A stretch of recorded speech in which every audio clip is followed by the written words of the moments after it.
Good morning everyone. Today we are going to discuss rectum. Anatomy में 20 marks question पूछा जाता है। सो इसे हम डिफाइन करेंगे कंटेंट में, definition, dimension, course and direction, relation में peritoneal relation, visceral relation, mucosal fold, functional parts of rectum, arterial supply, venous supply, lymphatic drainage, nerve supply, supports of rectum and applied anatomy. So हम इसे define करते हैं। What is a rectum? So the rectum, it is a distal part of the large gut. It is placed between the sigmoidal colon above and the anal canal below. The rectum is situated in the posterior part of the lesser pelvis, in front of the lower three pieces of sacrum and the coccyx. अगर हम इसे dimension की बात करें तो 10 centimetre long. Course and direction की बात करें तो rectums runs first downward and backward, then downward, downward then backward, then downward, finally downward and forward. So अगर हम इसे डिवाइड करें कर्व्स में तो 2 anterior posterior curve, 3 lateral curves. So अब हम इसे अगर एंटीरियर पोस्टीरियर कर्व्स की हम बात करें सो यहाँ पे अगर हम इसे डिफाइन करें तो ऊपर की साइड में सुपीरियर, नीचे inferior, then anterior and posterior. So यहाँ पे इन लोगों ने इसे मेंशन किया हुआ है, पेरिनियल फ्लेक्सर बताया हुआ है, सैक्रल फ्लेक्सस बताया हुआ है। देन लेटरल कर्व्स की बात करें, इन्होंने यहाँ पे लेटरल कर्व्स मेंशन किया हुआ है 1, 2 and 3। So lower right curve, upper right curve and middle left curve, ऊपर superior, inferior, right and left. So curves, then dimension. After that, 2 anterior posterior curves. So 2 anterior posterior curves कौन सा होते हैं? Sacral flexus of the rectums follows concavity and sacrum and coccyx. Perineal flexure of the corons is backward bend of the anorectal junctions. 3 lateral curves कौन कौन से होते हैं? So upper lateral curve of rectum is convex to right. Middle lateral curve of rectum convex to left. Lower lateral curve of rectum convex to right. हम इससे relations की बात कर रहे हो, 2 टाइप्स के रिलेशंस। पेरिटोनियल रिलेशंस होते हैं, उसे भी डिवाइड किया हुआ upper 1/3, middle 1/3 and lower 1/3। Visceral relation में anterior in male, anterior in female and posterior. So peritoneal relation की बात करें तो फर्स्ट डायग्राम यहाँ पे नीचे मेंशन किया हुआ है, नीचे पेरिटोनियम की लेयर है, upper 1/3 of the rectum. Then second one, middle 1/3 में यहाँ पेरिटोनियम लेयर एकदम स्ट्रेट है, और थर्ड वन में लोअर 1/3 में पेरिटोनियम लेयर यहाँ पे नहीं है। तो यहाँ पे इन लोगों ने मेंशन किया हुआ है, ऊपर 1/3, मिडल में स्ट्रेट एंड लोअर वन में absence. So area covered with peritoneum यहाँ पे मेंशन किया हुआ है। Recto vesical, recto uterine pouch यहाँ मेंशन किया हुआ है। Then area not covered with the peritoneum. So peritoneum relation of the rectum. Then next, visceral relation. So anteriorly in male, anteriorly in female, दोनों में difference आएगा। सो anteriorly in mail में अपर 2/3 of the rectum अगर हम बात करें तो यहाँ पर related to the recto vesical pouch with coils of the intestine and sigmoidal colon। अगर हम यही बात करें फीमेल में तो upper 2/3 of the rectum related to the recto-uterine pouch with coils of intestine and sigmoidal column। Lower 1/3 of uterus related to the body of the urinary bladder and ureter। Then prostate and seminal vesicles।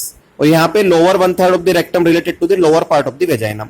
Posteriorly बात करें, posteriorly दोनों में common रहेगा lower 3 pieces of sacrum, coccyx and anococcygeal ligament, piriformis muscles, then coccygeal and levator ani muscles, then medial sacral, superior rectal and lower sacral vessels, anterior primary rami of the S3, S4, S5, coccygeal and pelvic splenic nerves, lymph nodes, lymphatics and fats। ये इसका posterior relation रहेगा। Anterior mail में एक आपको ध्यान रखना है कि रेक्टो वेसाइकल पाउच, और फीमेल में रेक्टो यूट्राइन पाउच।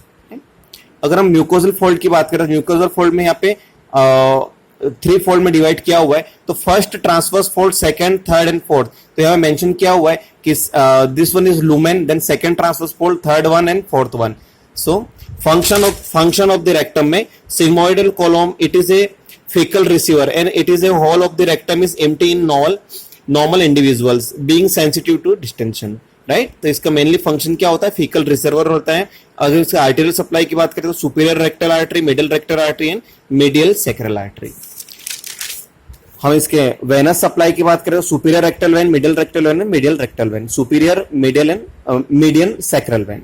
अब इसके फ्लो चार्ट की बात करें, इसका blood supply of the rectum and anal canal की बात करें तो हम इसे स्टार्ट करते हैं। 3 पार्ट मेंशन किया हुआ है, superior rectal artery, superior rectal vein, इन दोनों के बीच में एनास्टमोसिस होता है। Middle rectal vein, middle rectal artery, इन दोनों में एनास्टमोसिस होता है। Inferior rectal and inferior renal, inferior renal vein, इन तीनों पोर्शन में एनास्टमोसिस होता है। तो सुपीरियर रेक्टल आर्टरी में एनास्टमोसिस होने के बाद में कहाँ जाती है वेन? ये इंफीरियर मेसेंट्रिक वेन, ये कन्वे करती है स्प्लेनिक वेन को, वो कन्वे करती है portal vein, and finally porto caval anastomosis में जाके ब्लड ड्रेन होता है।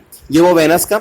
After that inferior rectal artery, inferior renal vein जो एनास्टोमोसिस बनाती है, वहां से ब्लड जाता है inferior pudendal when, internal iliac when, common iliac when and inferior vena when, finally जाता है पोर्टो केवल एनास्टोमोसिस में। तो ये पूरा पूरा इसका ब्लड सप्लाई रहता है, आर्टेरियल सप्लाई और वेनस सप्लाई।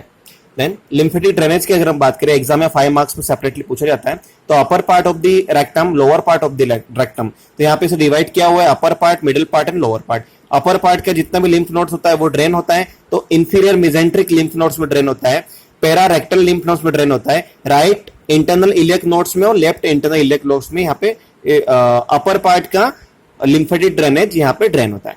मिडिल पोर्शन की अगर हम बात करें तो कुछ लिम्फेटिक्स यहाँ पे लेटरल इंटरनल इलियक में जाता है, कुछ राइट इंटरनल इलियक में जाता है और कुछ पोर्शन इसका जाता है horizontal set of the superficial inguinal nodes में, राइट। लोअर पार्ट का लिम्फेटिक ड्रेनेज यहाँ पे जाता है सुपरफिशियल इंग्वाइनल नोड्स में। So lymphatic drainage of the rectum and anal canal. Next one, nerve supply की बात करें तो बहुत sympathetic L1 and L2, parasympathetic S2, S3 and S4, ये कहां पे जाता है तो superior rectal and inferior hypogastric plexus में इसका नर्व सप्लाई कंप्लीट होता है। एप्लाइड एनाटॉमी की बात करें, finally CO of rectum, carcinoma of rectum, commonly generally situated at the rectosigmoidal junction और द एम्पुला। प्रोक्टोस्कोपी क्या होता है, so when in specially in case of internal piles case में, internal piles and growth in lower part of the rectum. और sigmoidoscopy कहां होता है तो help in revealing the ulcers and taking a rectal biopsy. Rectal continence क्या होता है तो it's depend slowly on anorectal ring. अगर ये डैमेज होती है तो यहाँ पे क्या होता है रेक्टल इनकॉन्टिनेंस हो जाता है। तो वंस अगेन हम इसे वापस से इसे रिवाइज करते हैं। तो definition, dimension, course and relation, course and direction, relation में peritoneal relation, visceral relation, mucosal fold, function part of rectum, artery supply, venous supply, lymphatic drainage, nerve supply, then applied anatomy. Thank you.